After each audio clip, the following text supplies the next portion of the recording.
पहिलीपासून हिंदी नको म्हणून मुंबईमध्ये चळवळ उभी राहिली। मराठीसाठी मराठीची एकजूट पाहायला मिळाली। मराठीचा अभिमान सळसळला। राजकारणी सुद्धा मराठीच्या मुद्द्यावर एकत्र आले तर काहींनी जोरदार राजकारण केलं। शिक्षणातलं मराठीचं अस्तित्व कुठल्या थराला गेलंय या वास्तवाकडे मात्र सगळ्यांनीच डोळे झाक केले।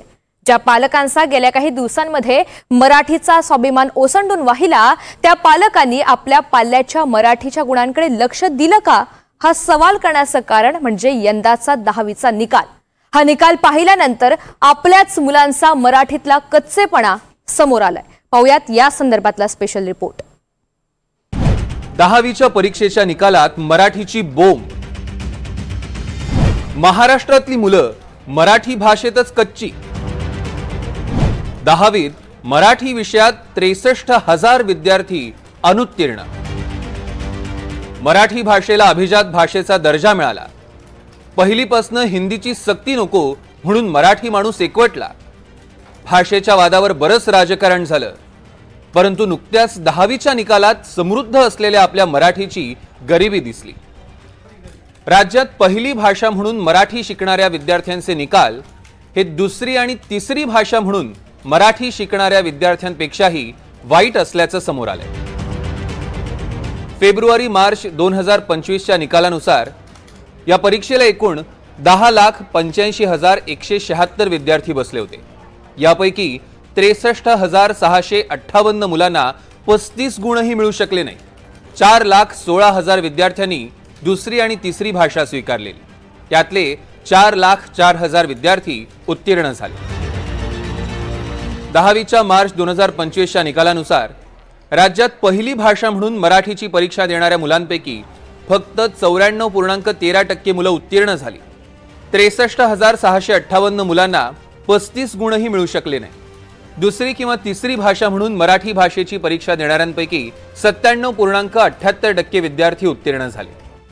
मुळामध्ये आपली भाषेची जी आवड आपल्या मनामध्ये निर्माण होते आणि आपला वाचनापर्यंत जो प्रवास होतो तो श्रवणातून वाचनाकडे असा त्याचा प्रवास झालेला आहे। अशात जर तुम्हाला येणार नसेल मातृभाषा, तिच्यावरती तुमचं प्रभुत्व नसेल तर तुम्हाला अन्य भाषा समजून घेण्याला सुद्धा खूप अडचणी येतात।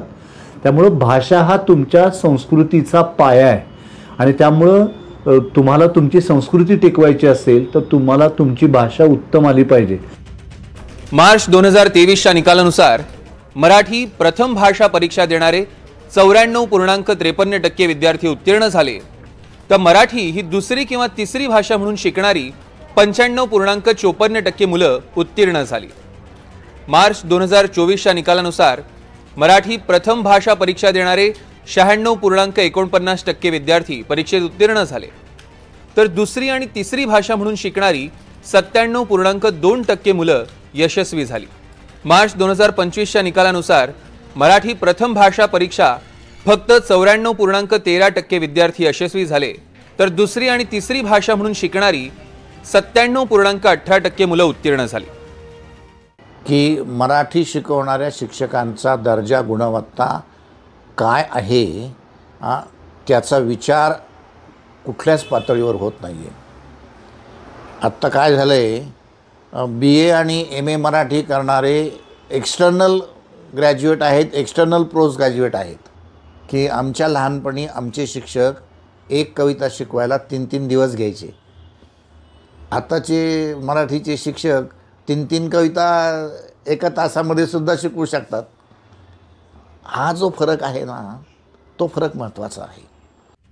मुलांची मराठीची बोंब बसण्याची कारणं काय आहेत ती देखील पाहूया। घरातच पालकांकडनं मराठीचा कमी पण इंग्रजीचा अधिक वापर होतो। मराठी कविता, गाणी, अभंग, व्याख्यानं मुलांच्या ऐकण्यात नसतात किंवा शिक्षणात सुद्धा नसतात।